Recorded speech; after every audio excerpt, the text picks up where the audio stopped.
7월 18일 주일 영상 예배를 시작하시겠습니다.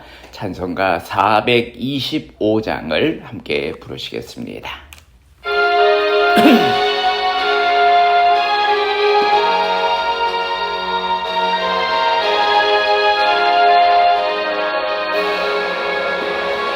주님의 뜻을 이루소서. 고요한 중에 기다리니 진흙과 같은 날 빚어서 주님의 형상 만드소서.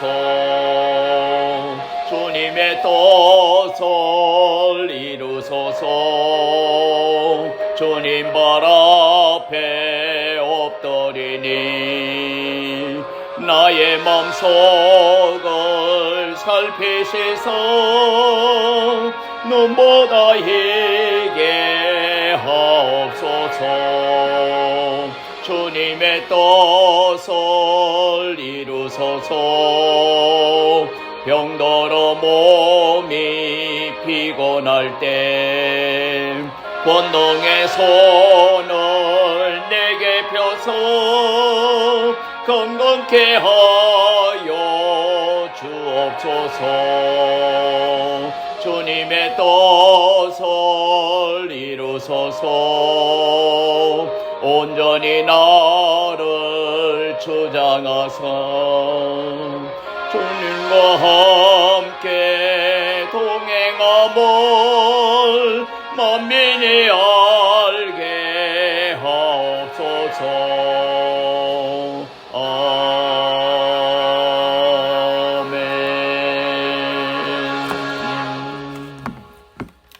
오늘 우리에게 주시는 하나님의 말씀은 신약성경 빌립보서 2장 15절에서 18절까지 말씀이 되겠습니다. 성경 말씀 320페이지입니다. 신약성경 320페이지 빌립보서 2장 15절에서 18절까지 말씀입니다.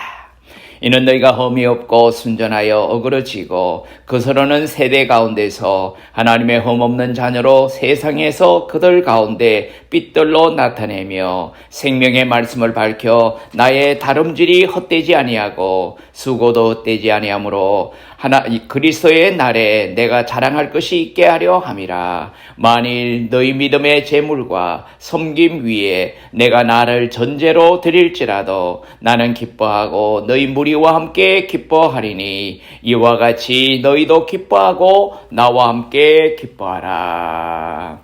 아멘. 이 말씀에 귀한 은혜가 있으시기를 바랍니다. 오늘 이 말씀 가지고 나와 함께 기뻐하라.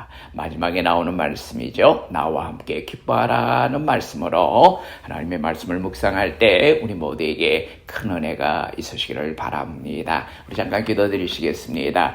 복의 근원이 되시고 우리의 생명을 주관하시는 아버지 하나님, 오늘도 우리를 선한 길로 인도하시고 아버지 하나님의 영광의 도구 삼아주신 것을 감사드립니다. 오늘도 아버지 하나님 앞에 신령과 진정으로 예배하는 예배자로 주님 앞에 엎드리게 하심을 감사합니다. 오늘도 예비하신 놀라운 은혜와 축복이 우리 모든 회중 가운데 임하는 귀한 은혜가 있게 하여 주시옵소서. 예수님 이름으로 감사하며 기도드리옵나이다. 아멘. 나와 함께 기뻐하라. 자, 2004년도에 아테네에서 올림픽이 열렸습니다. 그 올림픽의 종목 가운데서 꽃이라고 할 수 있는 다이빙 종목에서 전부 8개의 금메달이 있는데 그 중에서 중국 선수들이 6개를 휩쓸었던 적이 있습니다. 다이빙 종목은 전통적으로 우리 동양 사람에게는 별로 적합하지 않다고 생각해 왔습니다. 신체적으로는 키가 작고 또 유연하지 못한 이유로 다이빙 종목은 아무래도 아시아 사람에게는 적합지 않다는 생각을 했습니다. 우리 한국 선수들은 메달에 근접도 못합니다. 그런데 중국 선수가 다이빙 종목을 휩쓸었습니다. 금메달을 6개나 따냈습니다. 그래서 다이빙 강국의 위용을 자랑하게 된 것입니다. 사실은 1984년 LA 올림픽 때 아시아 사람으로서는 처음으로 다이빙 대회에서 금메달을 딴 여자 선수가 한 사람이 있었습니다. 저우지용이라고 하는 여자 선수인데요. 자, 이 사람이 처음으로 금메달을 따면서부터 가능성을 열어놓아서 줄줄이 중국에서 다이빙 선수들이 나오게 되었던 것입니다. 저우지용 선수에게 기자들이 물어보았습니다. 이렇게 왜소한데도 어떻게 그렇게 유연하게 다이빙을 잘하게 되었느냐고 물었습니다. 이 기자의 질문에 아주 흥미있는 대답이 나왔습니다. 어머니 때문입니다. 나는 어렸을 때에 100m 달리기 경주를 좋아했습니다. 이 100m 경주에 나갔는데 이상하게도 나갈 때마다 입상을 못하는데 그 이유는 매번 넘어졌습니다. 그러나 우리 어머니는 늘 그것을 지켜보면서 그렇게 좋아했습니다. 1등은 못했지만 넘어졌다가 다시 일어나서 뛰는 내가 너무 아름답고 나의 마음이 뿌듯하게 되었다고. 나를 너무 기쁘게 했다고. 그래서 열심히 뛰었고 또 다이빙으로 종목을 바꾸어서 어머니가 열심히 지켜보시고 어머니가 좋아하시니까 실수를 함에도 불구하고 그 실수가 더 재밌고 예쁘게 보인다고 칭찬을 해주셔서 마음 놓고 다이빙을 하게 되었고 스탠드에 설 때마다 바라보시며 웃고 계시는 어머니를 생각하면서 뛰어내립니다. 이렇게 말했다고 하는 것입니다. 여러분, 한 소녀가 어머니를 기쁘시게 해드리기 위해서 어머니의 기쁨 속에서 뛰어날듯이 그 높은 데서 뛰어내리는 그 장면을 한번 상상을 해보시기를 바랍니다. 얼마나 아름다운 세상이요, 아름다운 관계입니까? 인생의 목적은 행복이라고 합니다. 소크라테스가 그렇게 말하고 있습니다. 어떤 못 어떤 간에 인간은 행복을 찾아서 헤매고 있는 것이 사실입니다. 대략 말하자면 세 가지 행복이라고 하는 종류가 있습니다. 하나는 생리학적인 행복입니다. 배고플 때 먹고 목마를 때 마시고 졸릴 때 자는 그런 거 말입니다. 본능적인 것이죠. 자, 이런 생리학적인 행복이 있는가 하면은 또 철학적인 행복이 있습니다. 인간 역시 생각하는 데서부터 시작하는 것이 인간이니까요. 그래서 철학적인 욕구, 이성적인 욕구를 충족해 나갈 때 모르던 것을 깨닫고 잊어버렸던 것을 생각나게 하는 것입니다.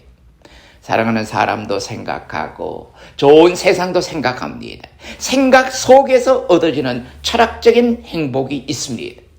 그리고 세 번째는 신학적인 행복이 있습니다. 자, 이 신학적인 행복이라고 하면은 그때 영어로 쓴다면은 theological happiness라고 할 수 있습니다. 이것은 하나님과 나와의 관계에서 영혼이 깨끗해지면서 하나님의 음성이 들리고 하나님과 나와의 교제가 이루어지는 순간에서 오는 영적인 그리고 영원한 그런 행복을 말하는 것입니다. 쉽게 말하면 하나님을 만나고 나서 느낄 수 있는 그런 행복입니다. 행복을 좀 더 구체적으로 정리를 해보면 몇 가지로 나누어 볼 수가 있습니다. 첫째로는 taking happiness, 취하는 것입니다. 자, 뭐든지 얻는 것, 깨닫는 것, 보는 것, 가지고 싶은 것, 갖는 것, 그런 행복이 있습니다. 그 다음에는 becoming happiness라고 합니다. 이것은 성취감을 이야기하고 있는 것입니다. 여러분, 무엇인가 되어지고 되어가고 있는 것입니다.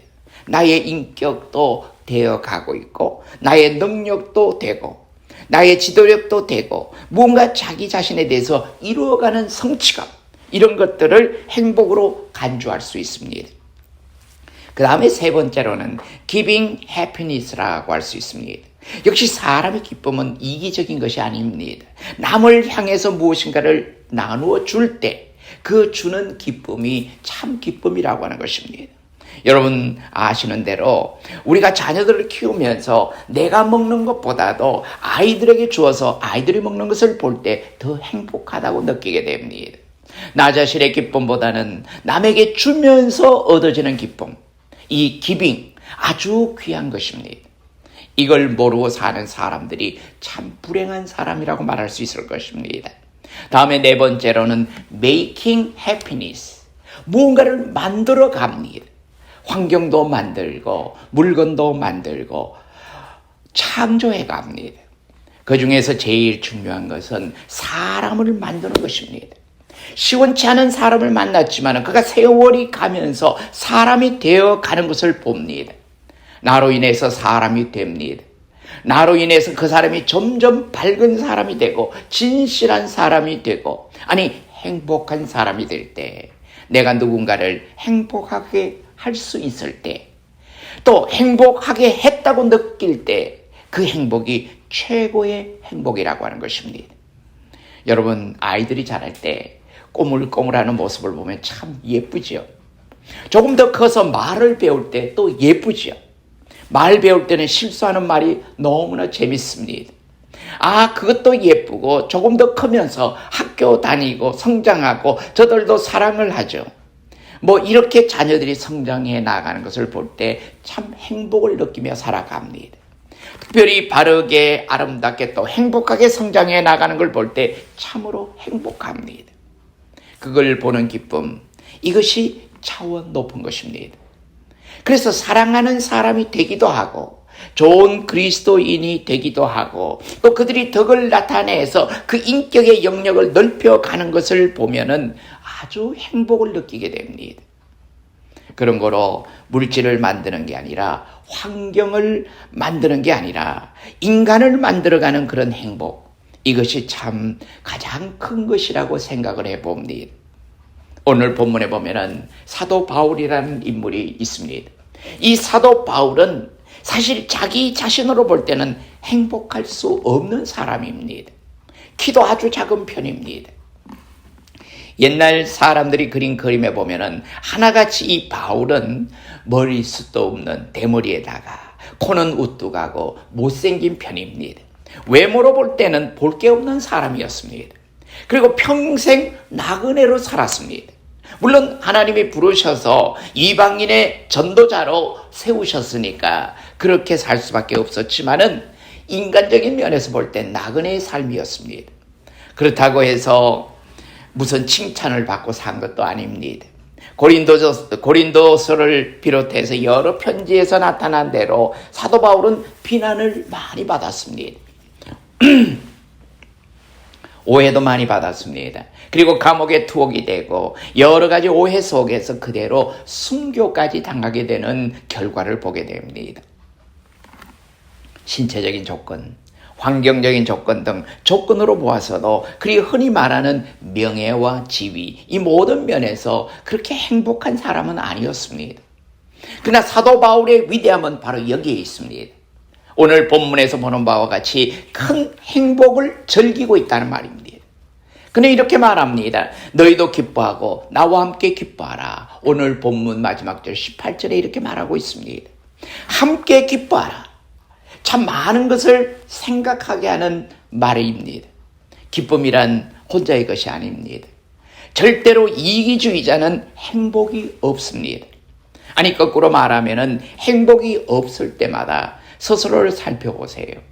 원인은 이기주의에 있다는 것입니다. 이기심을 빼버리면 다시 문이 열리게 됩니다. 그러나 이기심의 노예가 되어 있는 동안 그는 영영 이 감옥 속에서 헤어나올 수가 없습니다. 이게 우울증이 되기도 하고 이게 사람의 인격과 운명을 망가뜨리게 되는 것입니다. 이렇게 되면 몸도 성할 수가 없습니다. 그런 거로 행복이 중요한 것입니다. 여러분, 우리가 인생을 살아가는데 많은 조건들이 필요하지만 가장 중요한 것은 우리가 행복하게 사는 것입니다. 여러분, 행복은 어디에서 오는 것입니까? 함께 기뻐하는 곳에서 행복이 옵니다. 그러기 위해서는 먼저 내가 기뻐해야 합니다. 내가 기뻐해야 또 옆에 있는 상대방을 기쁘게 할 수가 있습니다. 가끔 우리는 그런 경우를 봅니다. 아이에게 음식을 줄 때 자기는 안 먹으면서 너는 먹어라. 자기는 수저를 넣으면서 많이 먹어라. 이게 문제입니다. 내가 먹으면 옆에 있는 아이가 따라 먹게 되어 있습니다. 그래서 대부분의 외아들이나 외동딸이 밥을 안 먹어서 어머니들이 그릇을 들고 다니면서 먹이려고 애쓰잖아요. 그런데요, 자식이 여러 때는 집에 가 먹으면은 그 집 아이들에게는 뭐 먹으라는 말할 필요가 없습니다. 서로 뺏어 먹느라고 바쁩니다. 얘가 먹으면 제가 먹습니다. 맛이 있고 없고가 없습니다. 사실 말하자면은 아이들의 입맛은 어머니가 만든다고 합니다. 그래서 아이들은 솔직히 말하면은 입맛이라는 게 따로 있는 게 아닙니다. 어머니가 맛있게 먹으면 따라 맛있게 먹는 것입니다. 그러면서 입맛이 생기는 것이죠. 가끔 부모들이 실수하는 것이 있습니다. 우리 아이는 이것은 안 먹고 이것은 안 좋아해요. 이 말이 아이들에게는 오래 기억되어서 자기는 그것을 안 좋아하는 것으로 착각을 하고 자기는 그것을 안 먹는 것으로 착각을 합니다. 여러분, 내가 행복하면은 저들도 행복하고 내가 맛있게 먹으면은 저들도 맛있게 먹게 되어 있습니다. 사도 바울의 말에는 중요한 상징적인 의미가 있습니다. 사도 바울은 말을 합니다. 함께 기뻐하라. 내가 이렇게 기뻐하고 있다. 너희들도 기뻐하라. 왜일까요? 오늘 성경을 자세히 살피면은 먼저는 내 수고가 헛되지 않았다. 그래서 나는 기쁘다. 여러분, 세상에 사람을 제일 피곤하게 하는 것이 수고가 헛되어졌다고 하는 것입니다. 땀을 흘리는데 결실이 없습니다. 많은 시간과 애를 썼는데도 헛된 것입니다. 성적이 부진하게 나옵니다. 많은 수고가 있었지만 그만 사업에 실패를 했습니다. 이것이 헛된 수고, 수고가 물거품으로 돌아갈 때에 괴로운 것입니다. 그러나 사도 바울은 그렇지 않았습니다. 자기는 지금 감옥에 있지만은 빌립보 교회를 이렇게 생각해 볼 때 수고가 헛되지 않았습니다. 그 수고의 결과로 그들이 생명의 말씀을 받아들이고 있었습니다. 어그러지고 거스러진 세대 가운데서도 빛을 나타내고 있습니다. 소위 말하는 빛과 소금의 직분을 잘 감당하고 있다는 말입니다. 빌립보 교회가 이렇게 신앙적으로 잘 성장할 수 있는 걸 보면은 비록 감옥에 있으면서도 나는 기쁘다. 너희들을 생각할 때마다 나는 기쁘다. 나는 행복하다. 너희들은 나의 면류관이다. 이렇게 행복하게 생각하며 있다는 것입니다. 자기 처지를 돌아보는 게 아닙니다. 빌립보 교회의 행복을 자기 행복으로 받아들이고 있습니다. 자, 이 차원 높은 행복이 바울을 끝까지 행복하게 만드는 것입니다. 바울은 또한 은혜를 아는 사람이기에 행복한 것입니다. 빌립보 4장 15절에 몇 번을 거듭해서 읽어보면 좀 마음 아픈 부분이 있습니다. 마게도냐를 떠날 때에 주고받는 일에 참여한 교회는 너희밖에 없느니라. 여기 주고받는 일이라. 복음을 받고 그들에게 사랑을 베풀고 나눈 교회는 너희들밖에 없다고 이렇게 말하고 있는 것입니다. Give and take. 가만히 보십시오. 바울이 너무 수고를 많이 했습니다.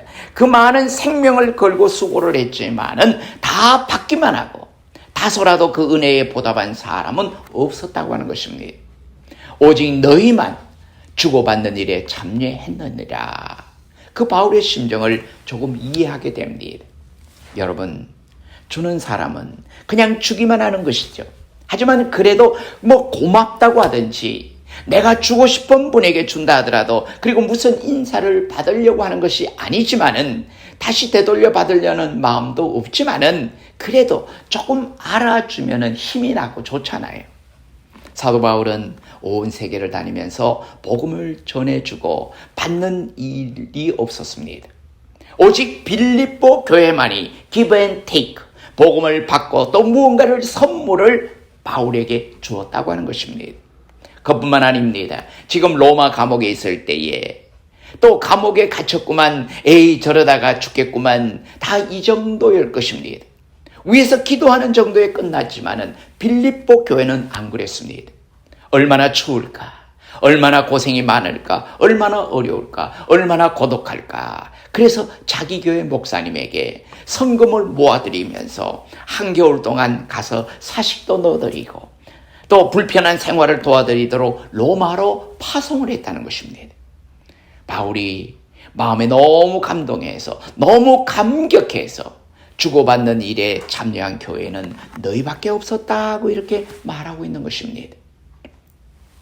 읽어볼수록 참 마음에 무언가 깊은 느낌을 가져다 줍니다.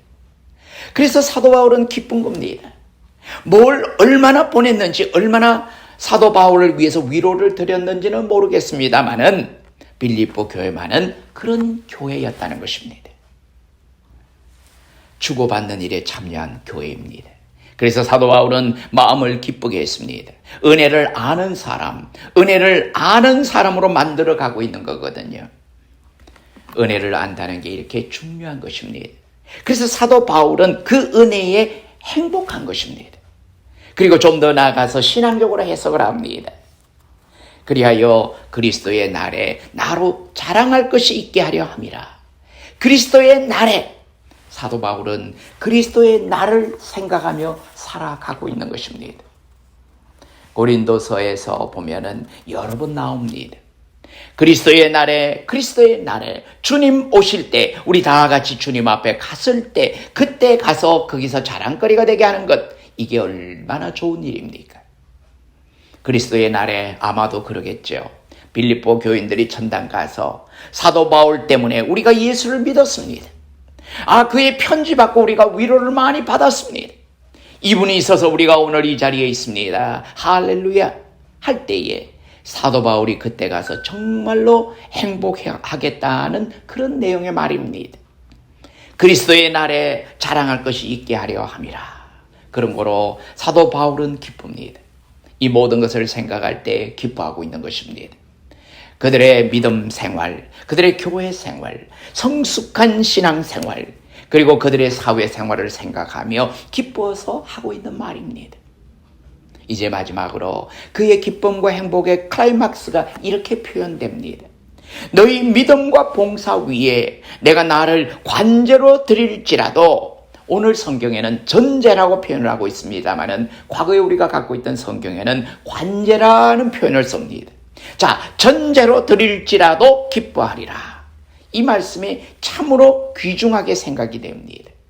여러분, 관제로 드릴지라도 혹은 전제로 드릴지라도, 이 말은 제사를 드리는 데 있어서 마지막 부분에 피를 쏟아 붓는다는 뜻입니다. 양을 세워놓고 칼로 목을 쳐서 목이 떨어져 나갈 때 선지 같은 피가 쏟아집니다. 이걸 받아다가 마지막에 제사를 다 드리고 난 다음에 불 붙는 제단에다가 마지막 행사로 갖다 부으면은 그 피가 지글지글 타면서 연기와 함께 올라갑니다. 이게 제사의 클라이막스입니다. 관제 혹은 전제, 내가 너희를 위하여 전제로 드릴지라도 나는 기뻐하리라. 그런 이렇게 생각을 합니다. 그것이 행복의 클라이막스라고 하는 것입니다. 이것이 행복의 절정이라고 하는 것입니다. 클라이막스가 뭡니까? 이대로 죽어도 좋다는 것입니다. 마지막 순간 본인이 느낄 수 있는 가장 최고의 순간이라는 것입니다. 이 시간 이대로 죽어도 한이 없습니다. 더 바랄 것이 아무것도 없습니다. 바로 그런 행복, 너희들을 위해서라면 이 행복을 감당할 수 없으니 그런 거로 이대로 죽어도 전제로 드릴지라도 나는 기뻐하리라. 그리고 나서 다시 말하지 않습니까? 오늘 본문에 보면은 기뻐하리라. 우리가 함께 기뻐하고 이와 같이 너희도 기뻐하고 나와 함께 기뻐하라. 기뻐하라, 기뻐하라, 함께 기뻐하라. 함께 기뻐하라. 나로 인하여 열매 맺고 수고가 헛되지 않는 그 결과를 보면서 기뻐하고 있습니다. 이건 종말론적인 행복입니다. 함께 기뻐하는 것입니다. 파급적인 행복입니다. 파급 효과가 오는 큰 행복입니다. 여러분이 잘 아시는 소련의 공산주의를 붕괴시킨 보리스 옐친이라고 하는 대통령을 알고 계실 것입니다. 참으로 역사를 바꾼 위대한 분입니다. 근데 그에게 묻습니다. 어떻게 이런 자유사상을 가지고 큰 역사를 이룰 수 있었습니까? 그런 말합니다. 폴란드 바웬사의 수기를 읽다가 큰 감동을 받고 오늘과 같은 일을 하게 되었습니다. 또 바웬사에게 묻습니다. 어떻게 해서 이렇게 공산주의 세계에서 사는 사람이 자유로운 세상에 대한 깊은 생각을 하게 되었습니까? 그런 말합니다. 마틴 루터 킹 목사의 수기를 읽다가 거기서 깨닫고 용기를 냈습니다. 또 마틴 루터 킹 목사에게 물었습니다. 어떻게 이런 인권 운동을 하게 되었습니까? 그는 말합니다. 로사 박스라고 하는 재봉사 아주머니 때문입니다. 어느 날 그 아주머니가 버스를 탔는데 그 버스의 앞자리는 백인이 앉고 뒷자리는 흑인이 앉게 되어 있는데, 근데 이 박스 여사가 백인들 있는 사이에 자리를 잡고 앉았습니다. 운전사가 소리를 높여서 뒷자리로 가라고, 검둥아 뒤로 가라고 난리를 쳤지만은 태연하게 똑바로 눈을 뜨고 빙그레 웃으면서 앉아 있었습니다. 하나님 앞에 다 동일한 것이다. 피부색 가지고 판단하지 마라 이러거든요. 마틴 루터 킹 목사님이 이 아주머니를 보면서 생명의 가치는 동일하다고 하는 음성이 속으로 강하게 들려왔다는 것입니다. 그래서 인권 운동을 시작하게 된 것입니다. 어떤 때는 나도 모르게 하는 일 하나가 이렇게 파급 효과를 가져오게 되는 것입니다. 나도 모르는 한 말 한마디가 이렇게 귀한 열매를 맺게 되는 것입니다. 그건 중요한 것입니다. 여러분의 생은 어떻게 전개되고 있습니까? 나의 하고 싶은 일로 인해서 많은 사람이 영향을 받고 감동을 받고 그리스도인이 되고 사람이 되고 하나님께 영광을 돌리는 그런 사람들이 되어갈 때 그것을 언젠가 깨닫고 보고 느낄 때마다 나의 생은 헛되지 않았구나. 참으로 아름답다 생각하게 되는 것입니다. 이 행복이 가장 크고 위대한 행복이라고 생각합니다. 누가 내 치즈를 옮겼는가 하는 유명한 책을 써서 세상에 알려진 스펜서 존슨이 한 20여 년 전에 베스트셀러인 멘토라고 하는 책을 썼습니다. 인생에는 누군가가 나를 도울 수 있는 멘토가 필요합니다. 멘토를 향하여 우리의 마음을 열어야 합니다. 그래서 그는 충고합니다. 소위 1분 멘토를 요구합니다. 1분 멘토. 하루 종일 살아가는데 단 1분이라도 잠깐 멈추고 멘토를 향해서 마음을 열어요. 나는 지금 바로 살고 있는가? 내 목적이 무엇인가? 그 다음에는 이어서 목적을 따라 생각하는 것. 그것 하나를 칭찬해 줘야 된다는 것입니다. 내가 이만큼 멘토를 생각하는 것 아름다운 일이라고, 그 다음에는 이 멘토를 따라서 살아가고 있는가를 성찰해야 된다고 충고하고 있는 것입니다. 여러분, 나로 인해서 많은 사람에게 기쁨을 줍니까? 아니면 슬픔을 가져다 줍니까? 나로 인해서 용기를 주고 있습니까? 나로 인해서 행복을 줍니까? 나 자신이 성숙해지는 성취감 큰 것입니다만 그건 아직도 작은 것입니다. 이보다도 비카밍보다는 메이킹입니다. 사람을 만들고 사람을 구원하는 그런 아름다운 일들, 이런 참 기쁨을 보면서 함께 기뻐하는 바울처럼 나와 함께 기뻐하라. 나와 함께 기뻐하라. 그렇게 사는 행복을 누리시는 저와 여러분이 되시기를 주님의 이름으로 축원합니다. 기도하시겠습니다. 은혜로우신 아버지 하나님, 고맙고 감사합니다. 항상 우리에게 늘 귀한 것을 채워주시기를 원하시는 아버지 하나님, 여러 가지 어려운 세상의 환경 가운데서라도 우리를 지금까지 지켜주시고 보호하심을 감사드립니다. 아버지 하나님의 나라를 항상 우리의 마음속에 담고 살아갈 수 있는 풍성한 자리에 이르게 도와주시옵소서. 성도들의 연약한 모든 환경들을 극복하게 하시고 모든 것을 이겨내게 하시고 주님이 주신 귀한 것을 다 누리며 살아갈 수 있는 신령한 자리에 늘 세워주시옵소서. 연로하신 성도님들에게 건강의 복과 맑고 깨끗한 영을 허락해 주시옵소서. 성도들의 삶에 또 생업에 축복해 주시고 귀한 것으로 많은 것으로 풍성하게 채워주시옵소서. 이제는 우리 주 예수 그리스도의 크신 은혜와 아버지 하나님의 무한하신 사랑하심과 성령님의 감동, 감화, 교통, 위로, 인도하심이 바울이 말하는 항상 기뻐하자라고 하는 기쁨을 강조하고 행복을 강조하는 그 삶을 누리고 살기로 작정하는 사랑하는 우리 성도들 마음 가운데 이제로부터 영원히 함께 계시옵기를 간절히 축원하옵나이다. 아멘.